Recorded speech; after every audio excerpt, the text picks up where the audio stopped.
Bonjour, c'est Jacques France. Je suis le parrain de ITV Célébrité Interviews. Bonjour, c'est Niki Sébastien. Bienvenue sur ITV Célébrité Interview.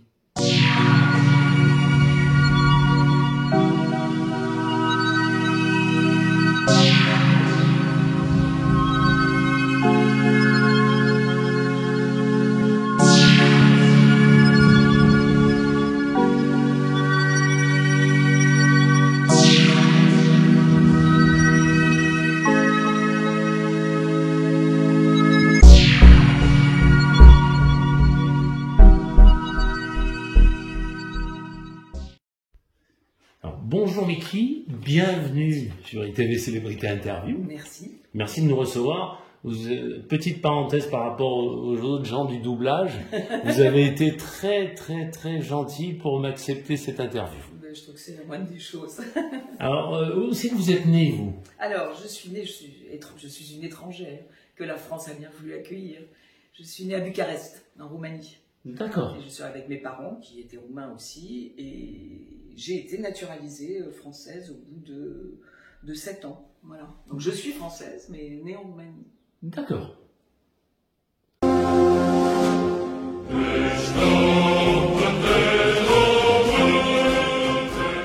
Quelles sont vos formations écolières? Bon, il n'y a pas vraiment de mystère. J'ai fait l'école. Normalement, comme tout le monde, j'ai passé mon bac. Et comme je suis pas peu fière de ça, j'ai eu un bac avec mention. J'ai commencé, pour faire plaisir à mon père surtout, des études d'anglais. Parce que c'était ce qui était le plus facile pour moi, parce que je parlais déjà bien anglais. D'accord. Ça n'a pas duré longtemps. J'ai dû aller 2 fois à la fac. Parce que j'avais déjà commencé à faire du théâtre et quasiment la même année, j'ai été reçue à la Rue Blanche. Enfin, j'ai passé le conservatoire à la Rue Blanche, j'étais reçue à la Rue Blanche. Au revoir, l'université. Donc vous avez un bac littéraire? Non, en plus j'ai un bac scientifique, c'est ça qui est le plus drôle. Ah, ouais. D'accord. J'étais partie a priori, dans les vœux les plus chers de mon papa, pour faire médecine ou un truc comme ça. Ah, d'accord. Il n'était pas content. D'accord. Alors, quelles sont vos formations professionnelles? Est-ce que c'est que le théâtre au début? D'accord, vous n'avez pas eu d'autres métiers J'ai jamais rien fait d'autre D'accord, que non. comédienne. Non, mais c'est vrai, jamais j'aurais imaginé, même quand je me suis lancée, quand j'ai sauté le pas, que Si, la seule chose que j'ai faite, c'est de servir dans un restaurant, mais qui appartenait à mon mari. D'accord. Voilà. Un moment où j'ai traversé un moment difficile, professionnellement. Il m'a engagée. D'accord. Voilà, il avait un restaurant où, ça? Il avait un restaurant, celui-là était au Canal Saint-Martin. D'accord.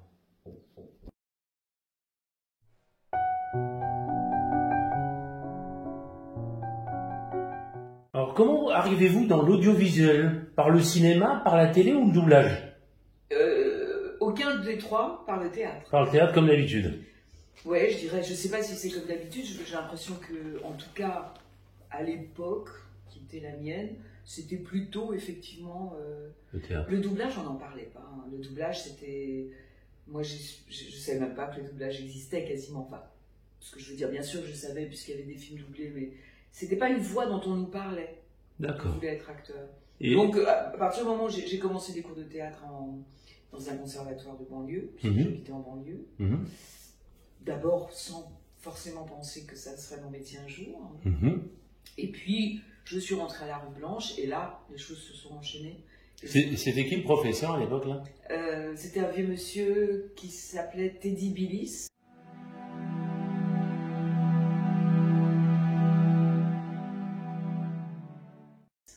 Je ne connais pas personnellement.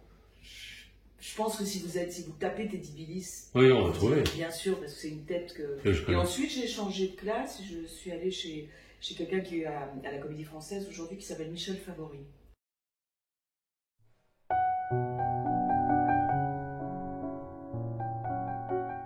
Ah oui, je connais. Voilà. Ah, je connais. Oui, parce que non, je prends un exemple, à Grasse, on avait Georges Descrières qui s'occupait du théâtre, oui. Anciennement Arsène Lupin.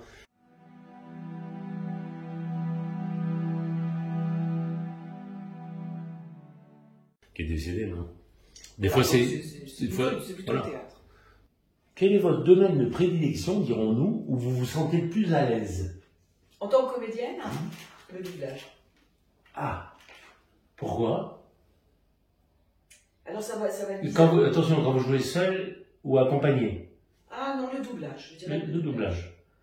Je trouve bizarre de jouer seul d'une manière générale. Non. Alors si j'ai joué, par exemple, j'ai fait un seul en scène, c'est un exercice particulier, où on est seul, mais c'est écrit pour être seul. Bien sûr. Jouer seul, je vois pas bien l'intérêt. Maintenant, la vie, le Covid a fait qu'on se retrouve. Et puis, le gain de temps. Puis cette obsession du temps, aller vite. Il est évident qu'on va plus vite seul. C'est-à-dire l'efficacité que... Et en doublage, vous aimez être à plusieurs ou seul, des fois, des jeux? Est-ce qu'on vous fait jouer seul de temps en temps, d'ailleurs? Oui. Ah, d'accord. Beaucoup. On n'est pas toujours ensemble. Une fois de plus, le Covid a entériné des choses qui se pratiquaient déjà pour des raisons d'emploi du temps. Comme il est de plus en plus difficile de mettre les comédiens ensemble, parce que l'un prend les agendas, il n'y a rien qui colle, donc au bout d'un certain moment, le DA, lui, il a 3 ou 4 ou 5 jours, il faut bien qu'il fasse ses rôles. Donc quand il n'arrive pas à mettre les gens ensemble, il part en général de ce désir-là, il essaye, à l'impossible, nul n'est tenu, et on finit par s'enregistrer tout seul. Ça se pratiquait déjà. D'accord. Le Covid arrive. Quand on recommence à travailler, parce qu'on a eu cette chance de recommencer, nous, avant les autres, avec des mesures d'hygiène, de sécurité, tout ça, c'était drastique, et évidemment, on était seuls. Et du coup, ça a renforcé cette habitude, et maintenant, malheureusement, on est assez rarement avec les autres. Oui, donc vous n'êtes plus à la barre ensemble. C'est très rare. C'est rare. C'est très rare. Ok.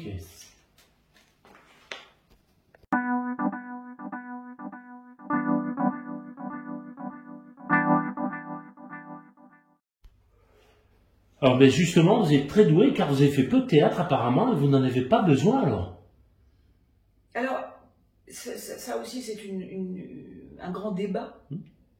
Et une question à laquelle je ne peux pas donner de réponse. Faut-il faire du théâtre absolument pour être un bon comédien? Je ne sais pas. Je me pose de plus en plus la question. Parce que de plus en plus, je vois comme une espèce de génération spontanée qui ne passe plus. Ce ne sont plus les mêmes chemins pris et qui sont de très bons acteurs. Alors qu'ils vont peut-être revenir au théâtre après. Franchement, je ne pourrais pas. Le théâtre vous donne effectivement un... Avant que vous ayez fait du théâtre, que vous avez fait vos premiers cours, vous avez assimilé des phrases, des textes et des pages entières à la langue. Alors ça, on va dire que c'est... Si on résume ça à ça, c'est l'idée d'apprendre des textes. Donc de faire travailler sa mémoire. Voilà. C'est comme un muscle, c'est comme un sportif qui travaille plutôt... Oui, bien sûr. Mais spécialement dans le classique quand même. Parce que c'est dur et ça fait travailler...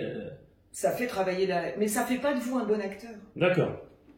Alors moi, je suis comme Delon. J'aurais tendance à dire que les acteurs, c'est ceux qui disent une ou deux phrases à l'envolée, et que les comédiens, c'est ceux qui reviennent tout le temps au théâtre. Acteur, c'est mon métier, j'en suis fier. Et j'ai toujours considéré, si vous voulez, que je faisais partie d'une certaine famille et d'une certaine race. Ce que j'appellerais la race des acteurs, ce qui ne fait pas toujours plaisir dans ma façon de l'exprimer à mes confrères. Parce que pour moi, c'est très clair, et je pense que c'était un peu le sentiment de Gabin, donc je l'exprime aussi pour lui ce soir. Il y avait les comédiens et les acteurs, sans que ce soit péjoratif l'un pour l'autre, évidemment. Je m'explique très brièvement, parce que si on a 25 lettres de l'alphabet, on n'est pas sorti, on est là demain. Oui. Alors, les comédiens, être comédien, c'est une vocation, c'est un métier. Alors, on apprend ce métier, je veux dire que ce soit au cours Simon, au cours Florent, puis après on fait le conservatoire, et puis après, en général, on se dirige vers le théâtre, et accessoirement, on arrive au cinéma après, et on fait du cinéma. Acteur, c'est presque un accident. C'est des gens qui, au début, je veux dire, n'étaient pas faits pour ce métier véritablement, qui ne pensaient peut-être pas même le faire, et puis qui, un jour, pour un concours de circonstances, ont mis leur personnalité, forte en général, au service de ce métier-là. C'est le cas de Gabin, qui n'était pas un acteur de formation. C'est le cas de Gabin, qui était un militaire, qui faisait du cafcon. C'est le cas de Ventura, découvert par Gabin, qui était lui catcheur, qui venait de se casser, qui était plus bon pour le catch et qui ne savait pas quoi faire. C'est le cas de Burt Lancaster, qui vient du cirque, qui a commencé sa carrière à 40 ans. C'est le cas de beaucoup de gens comme cela. Donc c'est une race tout à fait à part. Et c'est, si vous voulez, le principal distinguo entre le comédien et l'acteur, sans que ça ne soit du tout péjoratif. Oui, moi je me méfie aussi, avec tout le respect que je dois à M. Delon, je me méfie de ces généralités. Le théâtre, si on a appris là, si on vient de là, on a besoin d'y retourner. Si c'est un monde... Parce que le théâtre, c'est très parti. Moi je dirais que c'est pas le même métier en fait. Oui, parce qu'on joue à l'instantané devant le public aussi. Plus ça va, plus j'avance. En âge et en expérience, et plus je dirais que ce sont deux métiers qui n'engagent, bien sûr qu'il faut être acteur, mais ça n'engage pas les mêmes choses, ça n'engage même pas les mêmes capacités. Il y a une capacité d'immédiateté devant une caméra, exact, qu'on ne vous demandera pas au théâtre, on vous demandera au contraire le contraire, voilà. C'est-à-dire de déposer comme ça des couches, de répéter, de refaire, de fixer, de dire, de se souvenir. C'est pas du tout la même chose. Et de refaire la même chose, potentiellement tous les soirs, potentiellement très longtemps si la pièce marche. Un acteur d'image n'est pas du tout préparé à c'est comme c'est comme un sportif de fond, quoi. C'est comme de l'endurance. Il y aurait le cardio d'un côté, l'endurance de l'autre. Et est-ce qu'il faut travailler plus long est-ce que c'est logique de travailler avec un autre professionnel, je vais pas dire non, mais un grand du théâtre? Si vous en avez pas beaucoup fait, il va vous aider à aller plus vite? Pas spécialement. Vous allez faire votre travail. Ce qui va m'aider à aller plus vite, c'est d'être dans le bain avec lui, c'est un bon acteur qui va m'écouter. D'accord. En fait, c'est la capacité à s'écouter. Parce que quand on... Alors au théâtre, on pourrait penser effectivement, si j'analyse un peu, qu'on est un peu forcé d'écouter l'autre, puisque les choses s'enchaînent. Oui. Au cinéma, comme tout est morcelé, voilà. On a des gros plans, c'est une fabrication tellement différente, mais il y a des acteurs au théâtre qui n'écoutent pas les autres. Je ne citerai pas, je ne pense à personne, mais il y a des gens qui rentrent en scène, qui font leur show, et qui ont vaguement l'oreille comme ça. Voilà, et puis vous dites votre réplique. Je pense qu'il va plus s'accrocher avec vous si vous la dites mal que si vous la dites bien. Oui, bien sûr. Mais tous les acteurs, je pense, seraient acteurs, actrices, on aurait tendance à dire la même chose. Un bon partenaire est un partenaire avec qui on joue. Avec qui on joue. Ouais. Et donc, du coup, ça peut être différent tous les soirs. Ah oui, c'est ça qui est bien. Et donc, au théâtre, vous allez avoir la famille des gens qui vont refaire tous les soirs la même chose. Tous les soirs, à la virgule sonore près, si je peux dire. Et puis ceux qui vont s'amuser à réinventer.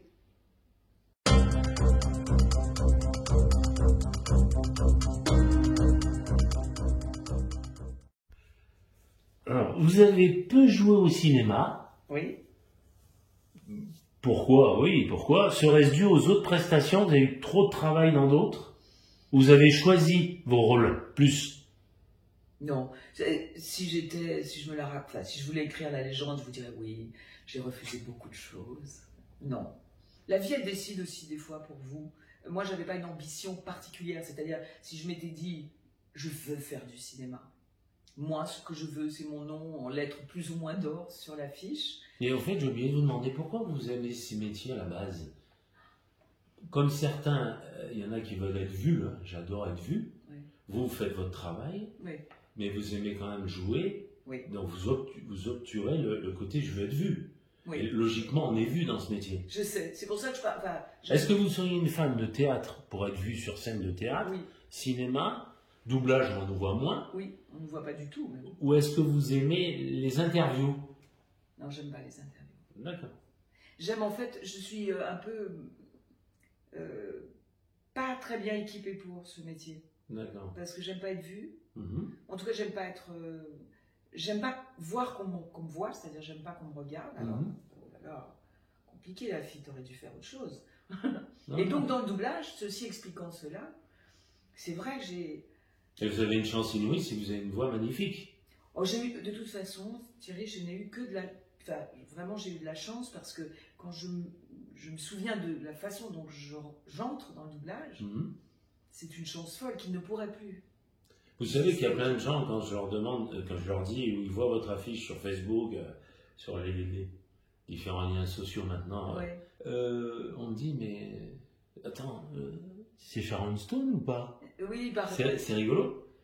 Et en même temps, vous êtes de la même année. Je crois que je suis plus vieille qu'elle. Non, vous êtes de 58 toutes les deux. Oui, mais je suis plus vieille qu'elle parce qu'elle est de 9 ans, moi. Bien sûr. Non, elle est poisson. Ah bon? Oui, elle est du mois de mars, elle est du 10 mars. Donc vous êtes toutes les deux de la même année, vous avez à peu près le même physique. Alors les gens regardent et me disent, mais c'est Sharon Stone. C'est très flatteur. C'est rigolo. Elle est très belle. Vous êtes toutes les deux belles. Non, mais elle est pas.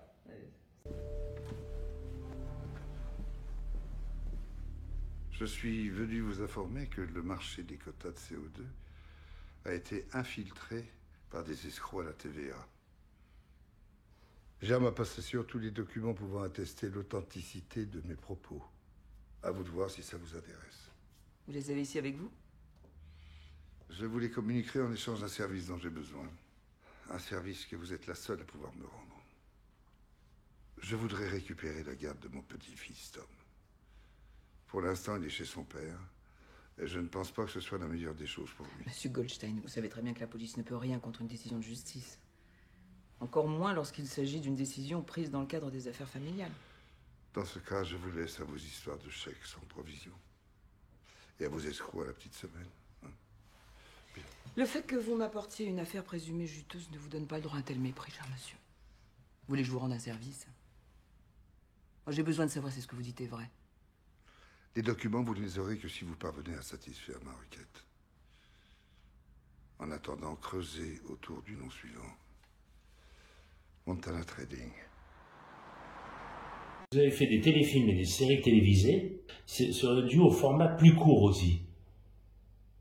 C'est-à-dire que quand vous mettez un pied dans un monde, vous faites un téléfilm, puis vous en faites un deuxième. Voilà. Quoique, il peut y avoir une saison, donc elle va être plus long qu'un long métrage. Ah oui. Ma question est ambiguë. Oui, parce que par exemple, le tournage de 6 épisodes d'une série, parce qu'en général, qui dit série, on va en tourner soit 6, soit 8. Soit 8, voilà. Ça prend pas mal de temps quand même. Ah oui. Donc ma question est vraie, mais elle est ambiguë parce que c'est vrai que si on fait une série même de 2-3 saisons, oui, on dépasse largement le long métrage. Oui. Est-ce que vous vous sentez bien dans la télé et dans le cadre? Parce qu'on vous voit souvent en série télévisée. On ne me voit plus, parce que je n'en fais plus. Depuis combien de temps? Vous n'êtes pas au courant de ce qui m'est arrivé? Non. Vous savez pas que j'ai été virée de la télévision? C'est pas ce qui est dit sur les médias, c'est dit plutôt que vous avez décidé aussi d'arrêter. C'est très gentiment dit. Ah d'accord. Disons que ça a été... J'ai vécu une grande violence. Aïe. J'ai vécu quelque chose... Avec d'autres comédiens, avec le producteur? Non, moi toute seule. Non, moi toute seule. Aïe. J'ai eu droit d'ailleurs à ma 4e de couve de Libé.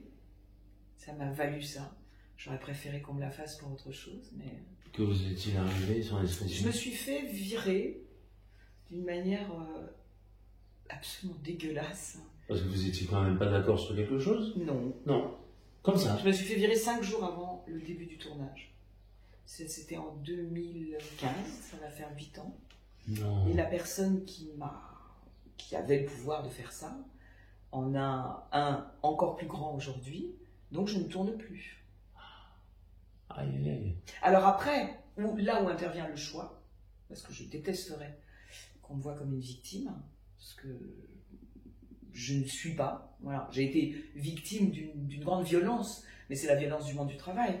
Donc beaucoup d'autres gens sont victimes tous les jours. Je veux dire, c'est pas... Ce qui est intéressant, c'est que pour les spectateurs, ils peuvent parfois imaginer que l'acteur, parce qu'il est auréolé de gloire, enfin de toutes les choses qu'on lui prête, est à l'abri de l'injustice, est à l'abri de la violence, est à l'abri qu'on vit dans une espèce de monde doré. Alors c'est peut-être vrai pour certaines stars que je ne fréquente pas, mais en tout cas pour moi ça n'a pas été le cas. Voilà. Donc ma vie a basculé du jour au lendemain, Oui. Basculé financièrement, basculé socialement, le téléphone ne sonne plus, voilà. Donc, dans un deuxième temps, j'ai fait, j'aime pas le mot, mais il m'en vient aucun autre, j'ai fait un travail sur moi, comme on dit, pour ne pas sombrer, parce qu'il n'était pas question de... Il fallait rebondir, quoi. Il fallait rebondir pour les gens qui m'aiment, pour ma fille, pour... Voilà. Donc j'ai essayé de comprendre, j'ai toujours pas tout à fait compris, mais peu importe. Ça viendra. Peu importe. En tout cas, j'ai dégagé ma responsabilité. Je sais en quoi je ne suis pas tout à fait ce qu'on attend qu'une comédienne soit sur un plateau. Donc j'ai dû gêner le bon mécanisme, voilà. Et après, c'est moi qui ai décidé, effectivement. C'est-à-dire que quand les rares fois on m'a rappelé, c'est un monde dont je me passe. J'ai appris à me passer de ce monde qui était mon monde quotidien. A priori, je n'y retournerai pas.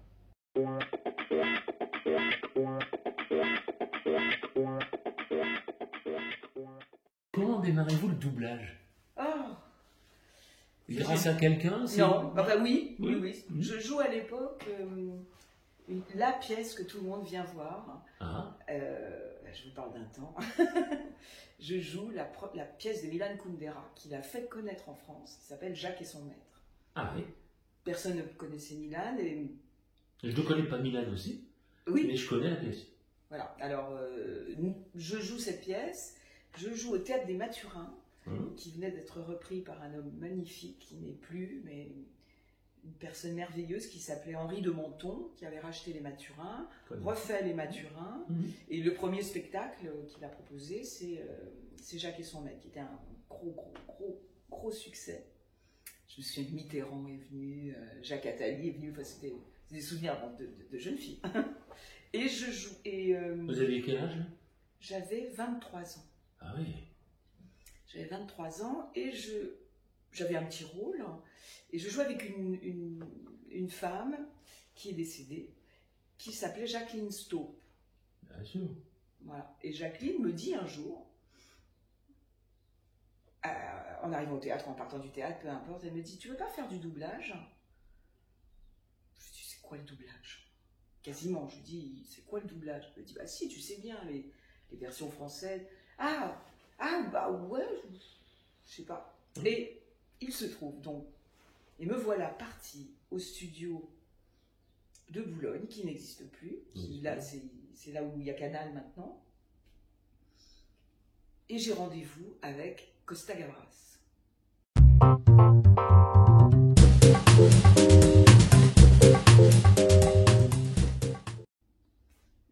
Et qui cherchait donc une voix française pour Sissi Spacek.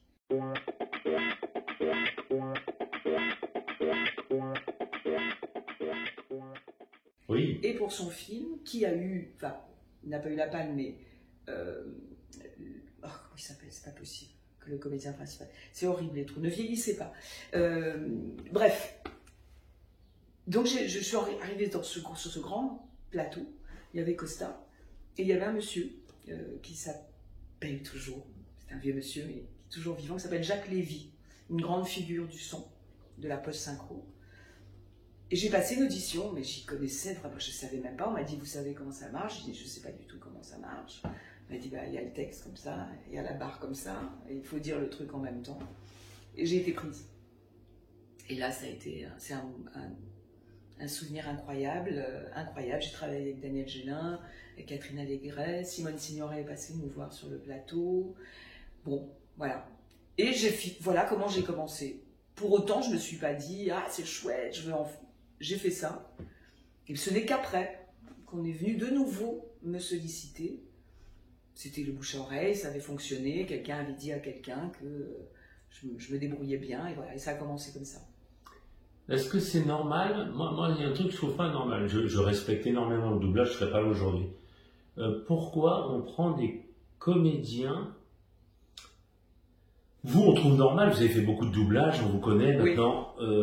Pourquoi on va prendre un comédien qui est très connu au cinéma ou très connu au théâtre, puisqu'on vient de me dire il n'y a pas longtemps que c'est très compartimenté en France. Tu fais du doublage, tu peux plus faire de télé. C'est la maladie française, oui. Voilà. Donc c'est bizarre, d'un seul coup on retrouve un grand. Est-ce qu'il se passe qu'il a un trou de travail ou on aime sa voix? Quand vous parlez du grand, c'est-à-dire... Je sais pas, imaginons, bon, un gars, je prends un exemple, paix à son âme, Jean-Paul, j'adorais. On va pas demander à Belmondo, ou si Belmondo d'un seul coup se retrouve à faire du doublage, oui. Alors que c'est un monsieur qui a beaucoup de boulot. Si, on peut lui demander, mais à ce moment-là, on lui demandera d'une manière différente. C'est qu'on va aller demander à Jean-Paul Belmondo ou à Alain Delon. Ouais. Ça va devenir une chose exceptionnelle. Ah, voilà, et on va vendre le film avec cet argument supplémentaire que le comédien est doublé par une star double une star. Comme à l'époque où Depardieu doublait Travolta. Bien sûr. Voilà. On parlait de notre grand Pierre Arditi qui est... qui fait que ça, à l'époque. Qui est génial.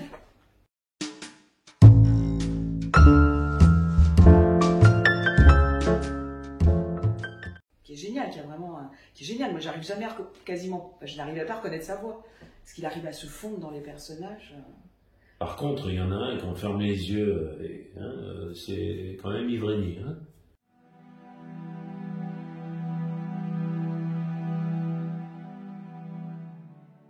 Oui, oui. Lui, est-ce que sa voix qu'il avait Oui, ou Serge Sauvion aussi.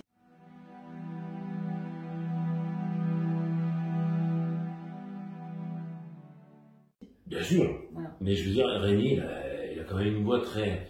Mais alors c'est là aussi où ça peut être Moi, personnellement, en tout cas, je les reconnais vite. En fait, une voix de doublage, en fait, je déteste l'appellation. Non, comédien. Non, mais je m'entends dire ça, donc je le reprends moi-même. Qu'est-ce que ça veut dire une voix de doublage? En fait, c'est un peu à double tranchant, parce que si vous avez une très belle voix, très reconnaissable, enfin, belle ou reconnaissable, l'un n'allant pas forcément avec l'autre, ça peut aussi être un empêchement, parce qu'on va reconnaître tout de suite votre voix. L'idée, c'est de faire oublier la voix.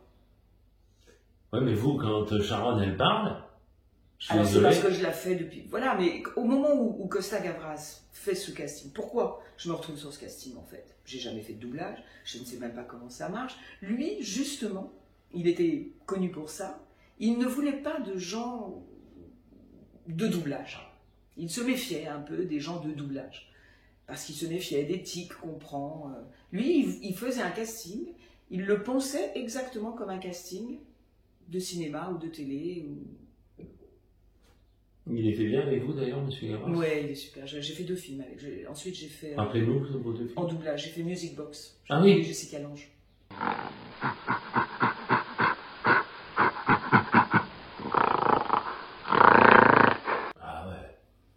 Ah oui, c'est encore une belle femme.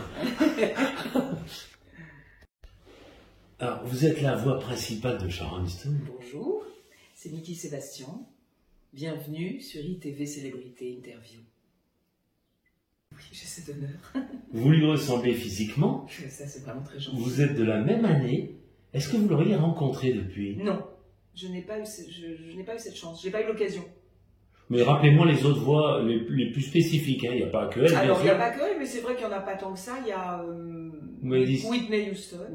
Il y a Jodie Foster quand elle ne se doublait pas. Au début, parce qu'après, ça n'a plus été moi. D'accord. Il y avait Ornella Muti. J'ai commencé quasiment comme ça. Ah ouais. Parce qu'elle parlait encore un français un petit peu fragile à l'époque. Il y a Kim Cattrall dans Sex and the City. Oui, d'accord. C'est ce qui se passait que je ne l'ai doublé qu'une fois. Qu'une fois. Voilà. Oui, parce que j'étais en train de penser qu'elle jouait dans JFK, et c'est pas vous, c'est Céline Montsarrat. Non. Bonjour, c'est Céline Montsarrat, et vous êtes bien sur ITV Célébrité Interview.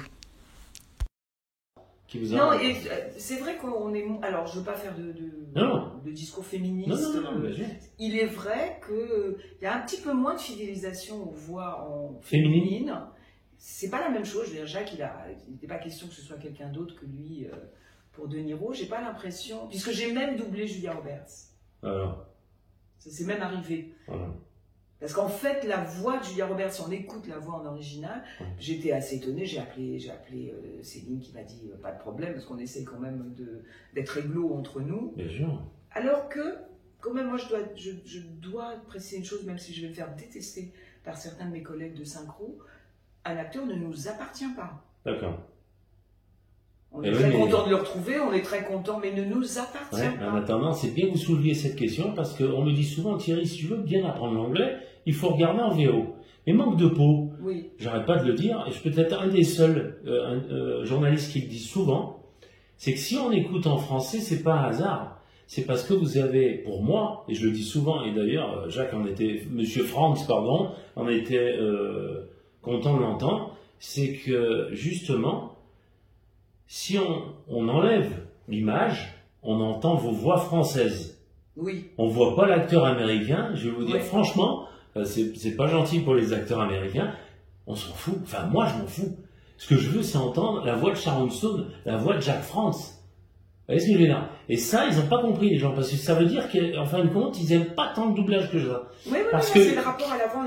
Qui regardent un film privé chez eux et qui veulent apprendre l'anglais, ça c'est autre chose. Oui. Mais si, parce que vous savez, pour moi, les plus belles voix du monde, c'est la France. Ah oui. Oui, parce que... C'est pas parce que je suis français. Non, parce que la voix... Parce que je vous dis franchement, je vais vous écouter peut-être en espagnol ou en anglais, ou je sais pas moi, ça va pas être pareil. Hein. Ça, je comprends pas les gens qui me disent, il faut absolument écouter en VO, oui, pour apprendre l'anglais. Si vous voulez apprendre l'anglais, là vous parliez d'un cas très particulier, voilà. où ça devient pédagogique. Oui, voilà. Mais nous, on n'a pas besoin de ça. Enfin, non. Moi, j'ai besoin de parler anglais encore. Mais je veux dire, si j'enlève la voix de Sharon Stone, je suis désolé, c'est à plat complet, hein. Parce que Sharon Stone, encore excusez-moi, mais elle n'a pas une belle voix en américain. Elle n'a pas une mauvaise voix, mais elle n'a pas une belle voix. Oui, mais après vous avez les détracteurs du doublage qui vont vous dire, bien sûr. La voix, c'est l'âme. Donc si vous changez la voix d'un acteur, si ce n'est plus sa voix, il perd son âme. Et ouais, mais justement, on en revient que vous devriez tous rencontrer l'acteur américain que vous doublez. Et on ferait une différence, même une petite interview, tous les deux en parlant, et ils verraient bien la différence, les gens.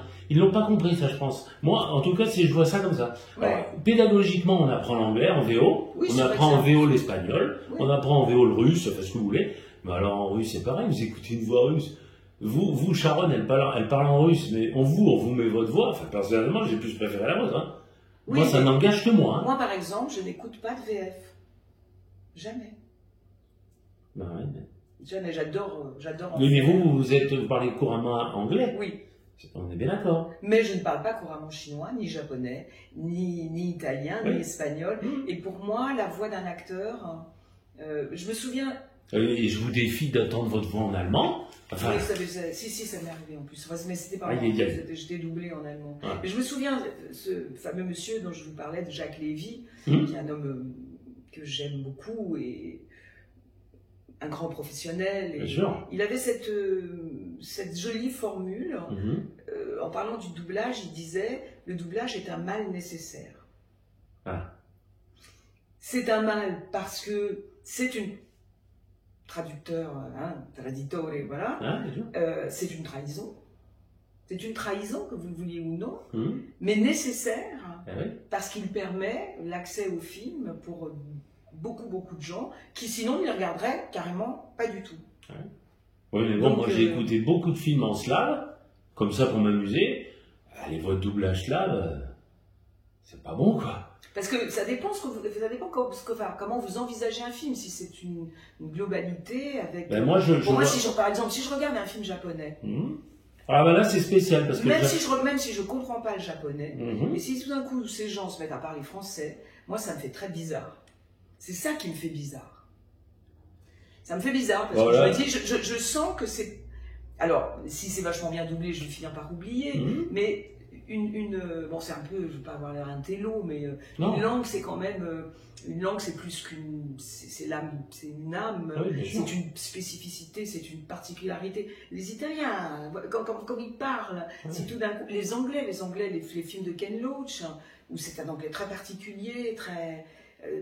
Moi, voilà. J'aime pas l'anglais, je préfère l'américain. Mais bon, entre parenthèses, je reviens, bon là vous avez mal choisi parce que je parle un peu japonais. Oui. Mais le japonais, il va être dit par Thierry différemment et que Madame Sébastien différemment. Mais celui ou celle qui interprète, pour moi, rien ne vaut cette voix originale. Maintenant qu'on décide, pour mieux rentrer dans le film, parce que par exemple, mon mari, il est dyslexique.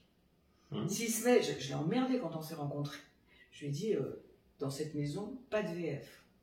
Donc, il regarde les VO, il en chie grave. Bon, à un moment, je l'ai lâché parce qu'il m'explique. Moi, j'ai tellement de mal à lire le sous-titre. Oui, voilà, c'est ça. On veut pas ça. Je vois plus le film. J'ai dit, ok, je comprends. Oui, mais vous voyez, j'en reviens encore une fois, c'est votre voix. Parce que parler en italien, vous savez parler apparemment? Si. Ouais. Dites une phrase.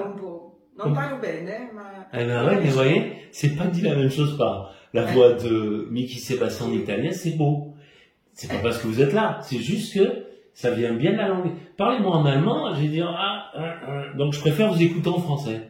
Ou en tchèque, ça va pas me plaire, je sens d'avance. Est-ce que c'est important? C'est que le son français est important. C'est très intéressant.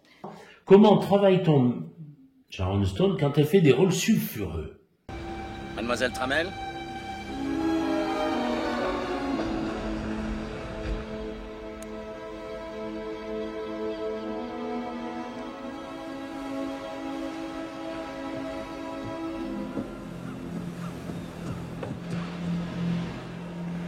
Bonjour, je suis l'inspecteur Keren, voici l'inspecteur Moran. Nous sommes de la police de San Francisco. Je sais qui vous êtes. Comment est-il mort? Il a été assassiné. De toute évidence. Comment a-t-il été assassiné? À coups de pic à glace. Depuis quand sortiez-vous avec lui? Je ne sortais pas. Je baisais avec lui. Pourquoi? Vous êtes une pro? Non, je suis amateur. Alors depuis quand couchiez-vous avec lui? Depuis 1 an et demi. Vous étiez avec lui hier soir? Oui. Vous avez quitté le club avec lui? Oui. Vous êtes rentré avec lui? Non. On a pris un verre au club, on est partis ensemble. Il est rentré chez lui et je suis venue ici. Y avait-il quelqu'un d'autre avec vous cette nuit? Non. J'étais pas d'humeur à ça cette nuit.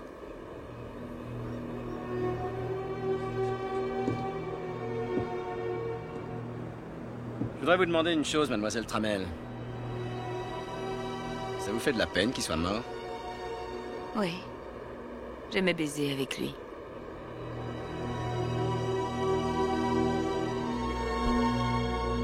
Bon, maintenant j'ai plus tellement envie de parler. Chère madame, on peut aller au commissariat si vous préférez. Alors lisez-moi mes droits et arrêtez-moi. Et j'irai au commissariat.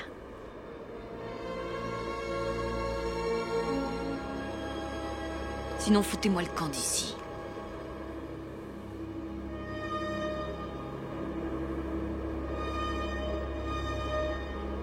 S'il vous plaît.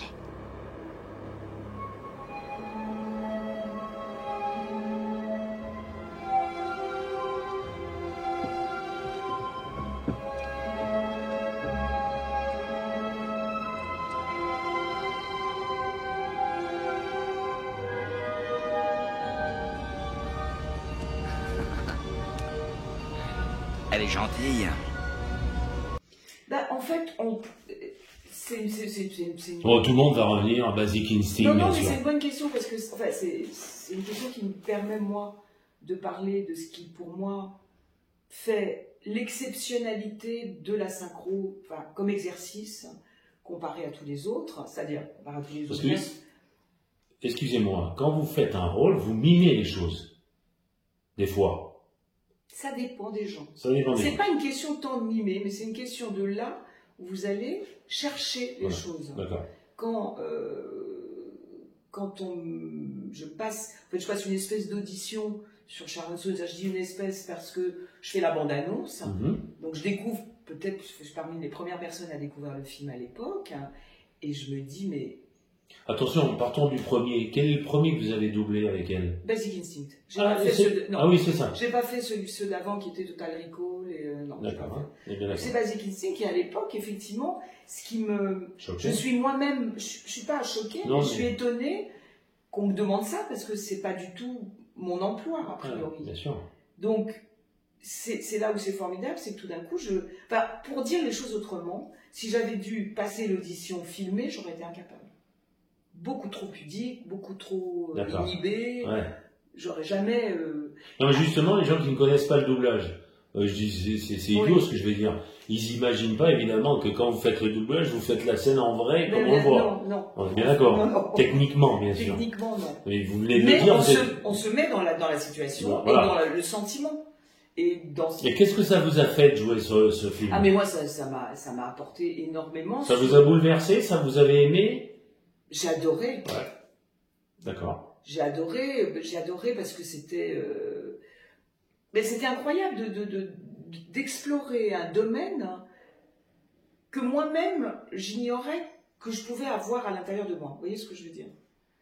Parce que quand on est acteur, actrice, on est un peu victime de ce qu'on appelle l'emploi. L'emploi qu'on décide pour vous, d'une certaine manière. C'est pas vous qui décidez de votre emploi, mais surtout, moi, venant d'une époque un peu plus, comme ça, codifiée, il y avait les soubrettes, voilà. Donc, vous étiez pas trop moche, voilà, vous étiez jeune première, vous aviez une bonne nature, vous étiez une soubrette, voilà. Donc, on est très vite enfermé. Et inconsciemment, on accepte ces enfermements. On se dit, bon, bah, si je veux travailler, il faut bien que je représente ce qu'on attend de moi. Et le doublage, c'est formidable, parce que là, on oublie le physique, justement. Voilà, là où on va vous dire, ah non, vous êtes bien, mais vous êtes trop petite, ah mais non, vous êtes trop blonde, ah mais on est toujours trop ou pas assez quelque chose. Là, non. Si on a l'énergie, si on a la sensibilité en commun avec la comédienne qu'on double, tout d'un coup, ça peut être beaucoup, beaucoup, beaucoup de choses. Et au moment de Basic Instinct, c'est vrai que ce genre de personnage, comme vous dites, sulfureux, ou en tout cas où la sexualité est quelque chose de très mis en avant, était très nouveau pour moi. Et donc, ça a été... quand on entend des bruits, faut être clair, hein, ça s'appelle comme ça, quand on entend un bruit de jouissance, de ça, vous jouez. Oui. Évidemment. Et on n'aime pas ça. Et oui. On n'aime pas ça parce que je ne sais pas si vous avez déjà entendu parler de ce phénomène d'hyperventilation. Oui. Voilà, qui fait que la tête tourne. Donc, au-delà de la pudeur ou de l'impudeur qu'on dépasse à un moment. Parce qu'on n'est pas à l'écran. C'est pas très... Oui, voilà. C'est pas grave. C'est pas très agréable. Mais il faut le faire. S'il faut le faire, il faut le faire. D'accord. Soit on peut garder des choses qui sont dans la version originale, dans la version internationale, qui est une bande-son où il y a déjà des bruits. Soit c'est possible. Très souvent, il faut le refaire parce qu'il y a de la parole à l'intérieur. Ça, c'est des choses techniques. Oui, bien sûr. Malgré que, bon, dans ce film, c'est aussi visuel, hein. Oui. Parce que le coup des jambes croisées, le coup de ci, le coup de là, c'est du visuel. Mais il y a quelque chose... Mais quand même, il faut jouer. Il faut jouer. Faut jouer, il faut se mettre dans ce truc ce caractère de femme qui n'a peur de rien, provocatrice, des tas de choses qui étaient très, très, très nouvelles pour moi. Et donc ça, c'est formidable. Parce que le 2, vous l'avez fait? Le 2, je l'ai fait aussi. On se rappelle? Nettement moins bon. Ouais, largement, ouais. Mais bon, je pense qu'on la prenait aussi pour sa plastique. Sharon, elle était... Oui, et puis elle a refusé pendant longtemps, puis à un moment, je pense aussi qu'elle a accepté pour l'argent. Il faut aussi... Je pense que c'est un rôle qui lui a coûté très cher. Elle a eu beaucoup de mal à faire une carrière, Sharon Stone, en fait. Parce qu'elle est une très très bonne comédienne. Oui, parce que je viens d'acheter la série des Steven Seagal. Il ne faut pas oublier qu'elle avait un rôle avec lui dans un Steven Seagal. Non, mais elle est vraiment très... Elle a été polyvalente quand même. Hein. Bon, quand on regarde, justement, vous doublez que des bombes atomiques, il n'y a pas d'autre mot. Et on va les citer, on les a toutes citées déjà, mais votre voix leur va tellement bien. Et est-ce que vous êtes bien dans toutes les peaux que vous changez, justement, de personnes? Elles vous ont toutes plu. Moi, elles m'ont toutes plu. Ouais. Je suis plus ou moins convaincante, je sais pas. Il y a peut-être des spectateurs qui me diraient que c'est mieux là-dedans que là-dedans. Moi, je me suis toujours... Mais vous sentiez bien dans quelle personne, quand même? On va me dire Sharon Stone? Non, pas spécialement. J'ai adoré faire Kim Cattrall.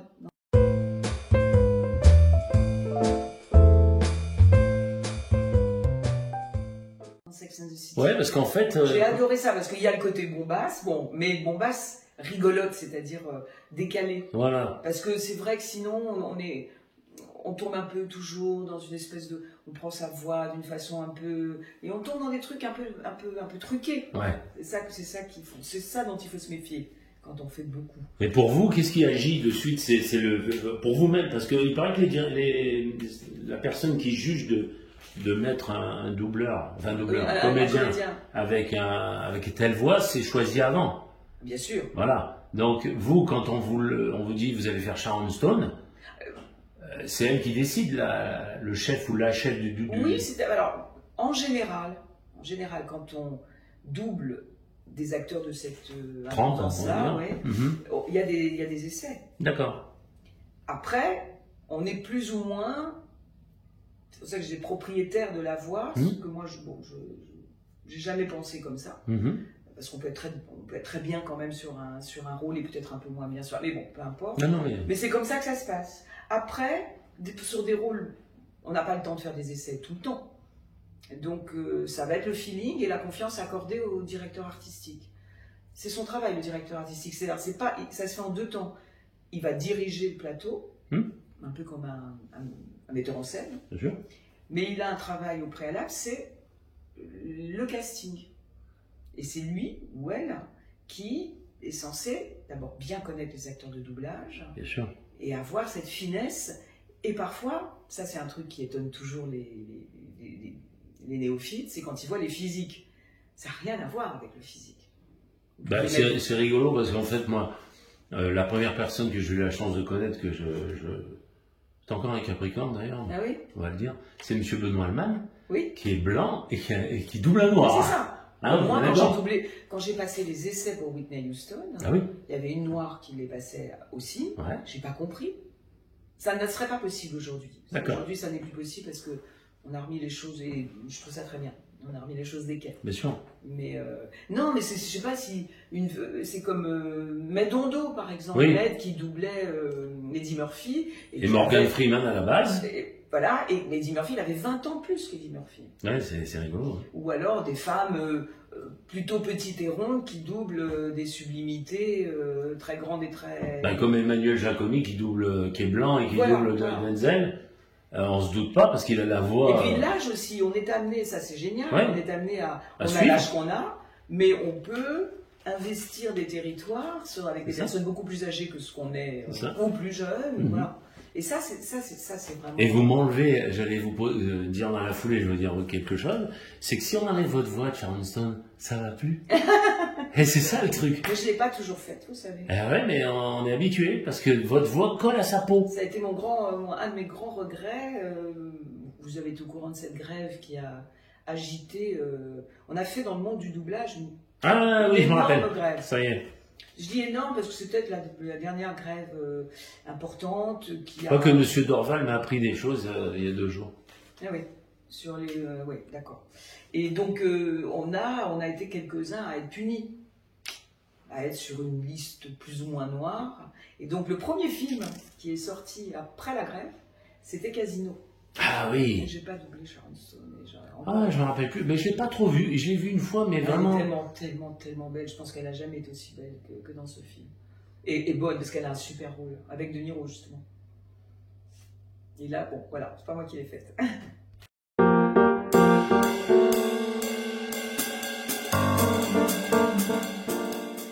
Est-ce que vous avez déjà travaillé à l'étranger? Oui. D'accord. Comédienne? Oui. D'accord. J'ai tourné à l'étranger. Oui, vous parlez couramment anglais, c'est très bien. Oui, mais enfin, j'ai tourné à l'étranger pour des trucs français. Ouais. Par exemple, avec Moati, je suis partie tourner en Tunisie. D'accord. J'ai tourné un peu en Angleterre. J'ai tourné en Allemagne. Ah. J'ai tourné... Est-ce que j'ai tourné en Italie? Et dans la langue du pays? Alors, ça dépend. Par exemple, en Allemagne, je comprends l'allemand, mais je ne le parle pas assez bien. Donc, je savais que j'allais être doublée. D'accord. Okay. J'ai tourné en Turquie. Voilà. Ah, oula, c'est plus difficile, non? Non, c'était super. J'ai adoré ça. Donc, on apprend phonétiquement? Non, j'ai pas tourné en turc. Pardon, pareil. en français? En anglais. En anglais, pardon. En anglais, je sais pas. Je savais que j'allais être doublée. Alors ça, c'est très bizarre comme expérience, parce que on parle à l'acteur qui parle dans sa langue. On se comprend pas. Hein. Ah oui, bien sûr. Moi, je parle dans la mienne, et voilà. D'accord. Et après, on sait qu'on est doublé. C'est-à-dire qu'il y a des films avant, ils se faisaient comme ça. Il y avait. L'italien se fait comme ça. Oui, parce que j'ai vu le bonus, par exemple, du Casse avec Jean-Paul Belmondo. Il parle à Dal Kamen. Ouais. Lui, il parle en français et elle, il répond en américain. Bien sûr. Et en plus, notre ami Henri Verneuil travaillait avec beaucoup d'Américains. Parce que les gens savent pas, mais il a quand même travaillé avec Yul Brynner avant, Le Serpent, tout ça. Il a tourné avec beaucoup d'Américains. Absolument. Malgré que Hugues Brunner, petite parenthèse, il parlait que 14 langues couramment. 14 ans, oui. D'origine russe. Ouais, un circassien, au départ. Ah tiens. Un mec qui gagnait ça. Il est venu en France parce qu'il était dans un cirque. Ah. Il était je savais pas ça. Ouais. Pourquoi je le sais? Parce que j'ai un ami qui a fait un très très beau documentaire sur lui, qui est passé sur Arte. Et j'ai appris comme ça plein de choses. Notamment qu'il parlait aussi bien. C'était incroyable. Le documentaire, très bien. On vous a demandé aussi, bien sûr, de faire de la voix off. Je fais pas de voix off, je fais des commentaires. Que des commentaires, oui. D'accord. Jamais en longueur tout le documentaire. Si, ah oui. C'est ça qu'on appelle un commentaire. Pardon. C'est ça la différence. Ben, c'est bien, le public ne savait pas. Voilà. En fait, une voix off, alors, il y a plein d'appellations sur un documentaire. Il y a ce qu'on appelle la voice-over. C'est ça. La voice-over, ce sont les gens qui parlent, qui sont interviewés. Ça, c'est une chose. C'est aussi un travail d'acteur. Mais il y a le commentaire. D'accord. Cette voix qui va, comme on dit, habiller le film et l'accompagner. Ça, j'en fais pas mal. J'aime beaucoup ça. Oui, je vous ai déjà entendu. Je me rappelle plus le documentaire. J'aime beaucoup ça. Parce que moi aussi, je reviens sur la même chose, c'est que je vais voir, comme je lis beaucoup de biographies et j'écris, je vais revoir plutôt des biographies d'acteurs. Ouais. Malheureusement des documentaires sur la nature et tout, c'est dommage. Oui. C'est joli aussi. Ah bah c'est super. Moi, je fais surtout ça. Sur la nature et sur le voyage. On est bien d'accord. Oui.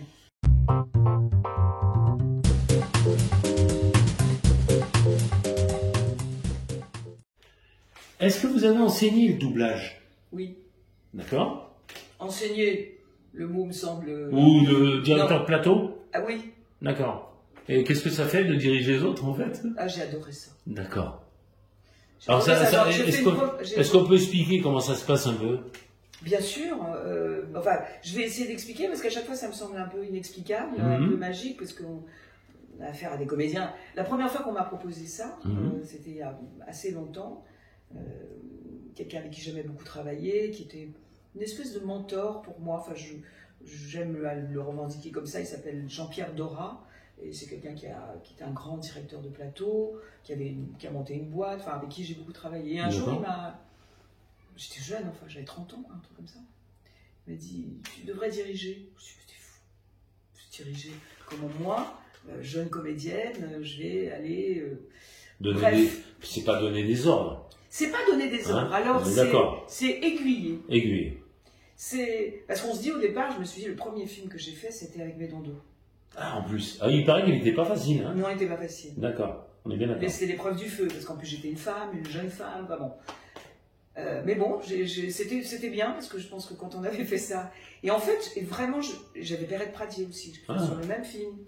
Donc je me disais, qu'est-ce que je vais dire à ces gens qui savent? Oui. Sauf que, comme justement, ils sont impliqués dans leur rôle de comédien. Dans leur rôle, c'est une espèce de proximité presque trop grande.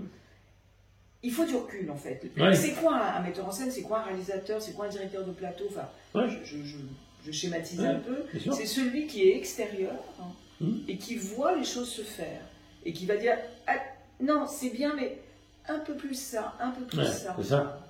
Et c'est ça, en fait, diriger un plateau. C'est dire, écoute mieux cette phrase. Et c'est là aussi où, en doublage, il se passe une chose extraordinaire qu'on ne peut faire nulle part ailleurs. Une chose qui est la cause de la détestation du doublage par certains acteurs, parce qu'il y a certains acteurs qui détestent le doublage. Il faut savoir qu'il y a des acteurs qui ne veulent même pas en entendre parler. Ah ouais. Moi, je ne ferai jamais de doublage. Donc, voilà. Quelle erreur. C'est une question d'appétence. Pour moi. Ce qui est génial, c'est que c'est en tout petits morceaux. C'est-à-dire que là, je rentre dans la cuisine, les coulisses. On prend une scène et on la découpe. Bien sûr.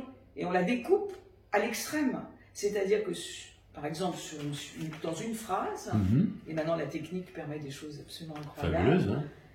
On dit tout est bien sauf... écoute bien, regarde. Écoute, à ce moment-là, l'émotion du personnage est telle que la voix s'est un peu brisée.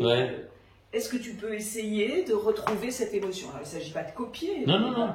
Donc le directeur de plateau, il est là pour ça. Alors il va faire le casting, a priori, avec l'aval d'un peu plus haut. Ensuite, il va diriger. Et puis ensuite, il va aussi être présent, c'est pas forcé, mais sur le mix, sur tout ce qui... voilà. Et il intervient sur le texte aussi, parce qu'il y a une étape que j'oublie, qui est essentielle, c'est que avant, une fois qu'il a fait sa distrib, il va y avoir l'étape de la vérification du texte. Un auteur a été désigné pour adapter, et avant de passer en plateau, le texte va être vérifié par le directeur de plateau. C'est-à-dire que l'adaptateur va lire tout le texte, faire tous les acteurs, enfin, voilà, et le DA est censé dire, là, c'est pas très français, ou c'est pas très fluide, ou ça ne parle pas, voilà. D'accord. Donc c'est ça qui est passionnant dans le boulot de DA, et je me souviens que quand Jean-Pierre m'avait mis le pied à l'étrier, la première chose qu'il m'a demandé de faire, c'est un casting. D'accord. Je n'ai pas dirigé le film en question, mais je l'ai complètement distribué. Alors pourquoi Menando et Perrette Pradier par exemple celui-là? Alors là, c'était... Non, là, c'est pas vous. Ça, c'était mon deuxième. D'accord. Le premier travail qu'il m'a donné, c'était un film avec DiCaprio, un des premiers rôles de DiCaprio. D'accord. Donc j'avais juste comme boulot de laisser mon imaginaire fonctionner par rapport à tous les comédiens que je connaissais et voir à qui je pensais. Une fois que j'ai fait cette première étape, il m'a confié le premier film à diriger et celui-là était avec Med et Perrette Pradier, entre autres. D'accord. Et oui, la direction, c'est très, très, très, très intéressant. Et là, alors, quand on reçoit un film des États-Unis, il est en anglais. Oui. Donc, il y a un traducteur avant, bien sûr. Non. Enfin. Il y a quelqu'un qui change les termes en français? Non, quand moi, disons moi, le DA, je regarde le film, oui, il y a eu une espèce d'adaptation, de traduction, voilà. Pour que, par exemple, parce que si c'est de l'anglais, bon, il se trouve que si c'est du javanais, il faut bien que je m'y retrouve un peu. Et voilà. Ah ouais, donc voilà. C'est bien précis, hein. Oui. Bonjour, c'est Jacques Franz. Je suis le parrain de ITV Célébrité Interviews. Donc vous avez travaillé avec Jacques Franz, est-ce que vous pouvez nous en parler? Que dire de Jacques, qui était un ami très cher. J'ai connu Jacques il y a très très longtemps. Il y a les gens, il y a plusieurs strates dans l'amitié. Il y a des amitiés magnifiques qui peuvent se nouer. Peut-être que ce soir je rencontrerai quelqu'un qui deviendra un ami, ou peut-être que Thierry, nous allons devenir amis. Mais il y a des gens qui traversent la vie, quoi. Et Jacques, je l'ai connu, j'avais 19 ans. Donc... Allez, 19 ans. À l'école aussi, non? Non, pas du tout. Dans ce lieu de perdition dont je vous parlais, au Sherwood. D'accord. C'était un lieu, comme certains peuvent évoquer Saint-Germain-des-Prés. Bon, il n'y en a plus beaucoup qui évoquent Saint-Germain-des-Prés parce qu'ils ne sont plus là. Mais c'était un lieu, un restaurant, un bar-restaurant avec un sous-sol où se retrouvait toute la fine fleur. Je ne parle pas pour moi parce que moi j'étais à la rue Blanche, j'étais vraiment une gamine. Mais tous les gens qui ont compté à cette époque-là, Villeray, Balmer, Weber, Huster, je vais en oublier plein, et Jacques. Et c'est comme ça que j'ai connu Jacques, en buvant des verres et en faisant le monde. Vous voulez nous expliquer que vous avez aimé Jacques? Ah ben je l'ai aimé, je l'ai aimé Jacques. Ah d'accord, ah oui, je comprends mieux. Ouais. Donc vous avez une relation sentimentale? J'ai eu une relation sentimentale de proximité. Non mais de longtemps. On a eu deux histoires. C'est-à-dire une première histoire, à l'époque c'était les années après 68. Ouais, c'était l'explosion. Voilà, donc tout ça a été très festif. Donc je ne pourrais absolument pas vous dire combien de temps a duré cette histoire. Elle a pas duré longtemps, et ça c'était donc une première fois. Et ensuite on a eu une nouvelle, on s'est retrouvés, c'était après la mort de mon père. Ah ouais. Donc c'était c'était en 90. Vous viviez ensemble ou chacun chez soi? On n'a jamais eu cette proximité-là, d'accord. D'accord. Et en tant que professionnel, vous avez beaucoup travaillé? Non. Pas tellement? Non. Ah ouais. Ah oui, parce que le hasard a voulu que, évidemment, moi je suis arrivée en doublage, quand j'arrive en doublage, quand ça s'installe un petit peu, lui il en fait déjà depuis très longtemps. D'accord. Mais on n'a pas tellement... Ah oui, parce que vous nous avez dit tout à l'heure, hein, si le public va écouter votre émission, que vous n'avez pas fait Casino. Non. Donc, Robert De Niro est dedans, et ouais, vous n'avez pas travaillé. On a fait des choses, hein, on a fait des choses sur des séries, on a fait... Oui, bien sûr. Mais finalement, par rapport à notre proximité dans la vie, on n'a pas énormément passé de temps ensemble sur des plateaux. Ah ouais. Et c'était un homme charmant, donc. Hein. Oui. Ah. Ouais. Comme j'ai eu la chance que ce soit mon parrain. Oui, c'est un homme super.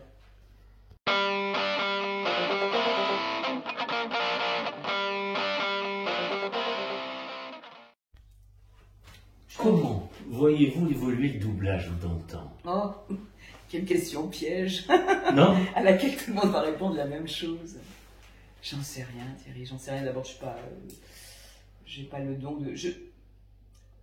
Alors, non, parce le doublage a déjà beaucoup changé. D'accord. Et je le dis avec... c'est toujours je suis très précautionneuse dans ce qui pourrait être interprété comme c'était mieux avant. C'était un peu mieux avant. D'accord. C'est-à-dire que moi j'ai connu, je suis entre deux mondes, on va dire. Bien sûr. Mais j'ai vu l'arrivée des séries, j'ai vu la multiplication des plateformes, enfin tout ce qui a fait que le doublage est devenu une industrie incroyable, quoi. Il y a toujours eu besoin de faire du doublage, mais on était beaucoup moins nombreux et on était beaucoup moins sollicités, quoi. Maintenant, on travaille, il y a des plateaux partout, ça pullule, on travaille dans des conditions qui sont beaucoup moins bonnes qu'avant, c'est comme ça. Parce que là où on travaillait sur un plateau comme ça, on travaille sur un plateau comme ça. Alors ça dépend du support, ça dépend de... Et puis on a moins de temps pour faire un long métrage. On a moins de temps, tout va tellement vite. Patrick Poivet me disait qu'avant on mettait un mois pour faire un film, après c'était 10 jours à la fin ou 13 jours. Non, c'est même pas, enfin, ça dépend de la sortie, si c'est un très gros film. Et puis il y a plein de facteurs, il y a... l'esprit sécuritaire des Américains, où tout est verrouillé, donc on travaille sur des écrans qui sont barrés de lettres pour la confidentialité, ce que je peux comprendre, mais qui ne rend pas notre travail facile.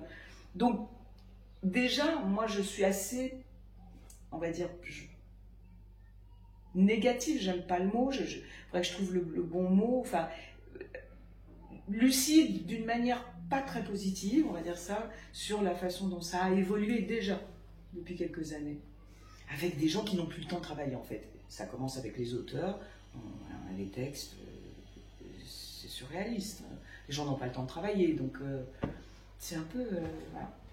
Les directeurs de plateau n'ont pas le temps de travailler, donc on remplisse... voilà, c'est synchrone.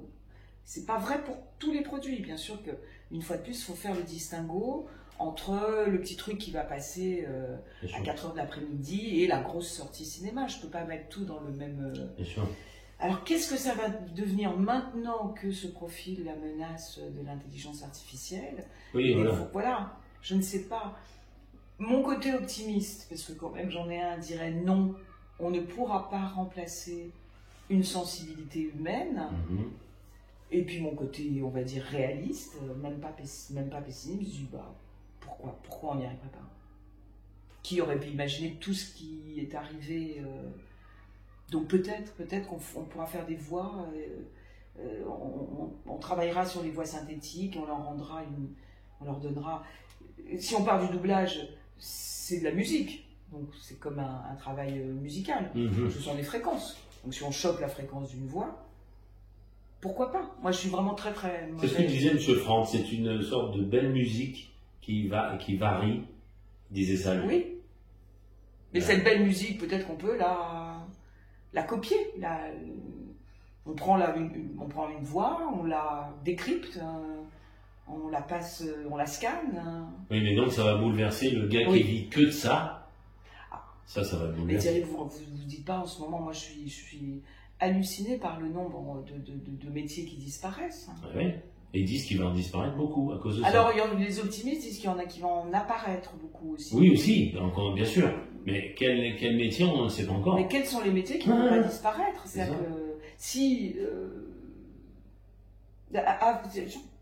une anecdote, il y a 3 jours, dans la maison où je vis à la campagne, on a fait venir un géomètre parce que on veut céder un bout de hangar à notre voisin. Voilà. Donc le géomètre vient, type très sympa, avec une machine, et nous explique que pour ce même boulot qu'il est en train de faire là, il y a 20 ans, ils auraient été 4. Voilà, on est bien d'accord. Et à un moment, sa machine a bugué. Parce que c'est peut-être tellement électronique, c'est comme un ordi, c'est comme... Donc petit à petit, donc pourquoi pas en doublage? Franchement, je veux pas être...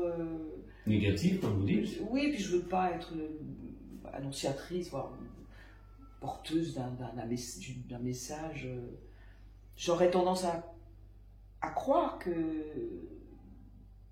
à un moment en tout cas de la chaîne, on ne va pas pouvoir se passer complètement de la sensibilité d'une interprétation humaine.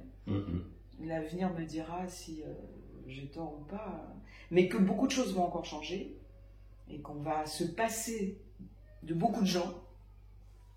Déjà, là, je parle vraiment comme une... Moi, j'ai connu le doublage, il y avait quelqu'un en cabine. Pourquoi est-ce qu'on appelle ça des boucles? Parce que c'était des bouts de pellicule. C'était un métier. C'était quand même quelqu'un qui passait sa journée à charger la pellicule. C'est fini. Il y avait un métier qui s'appelait... il y avait le détecteur, la calligraphie. C'est fini. On se passe de ces gens-là. Donc, après, au théâtre, il y avait bien les souffleurs, il n'y en a plus. C'est vrai. Mais oui, c'est vrai. Ça tient, je ne sais pas à partir de quel moment comme les doublures. Moi, j'ai encore connu ça. Doublure lumière. J'ai joué une pièce avec Michel Leb, et il y avait une jeune... Ça s'appelait Le Tombeur. Et donc, je me rappelle. Il y avait lui et 4... Il y avait 2-3 rôles masculins et il y avait 3 ou 4 rôles féminins. Et il y avait une jeune femme qui avait été engagée, qui avait appris tous les textes des filles et qui était potentiellement capable de remplacer n'importe laquelle de nous. Et ça se pratiquait. C'était des métiers comme ça de l'ombre. Où, il y a même des acteurs, il paraît qu'ils mettent des oreillettes. Il paraît, oui. Donc, on ne citera pas de nom.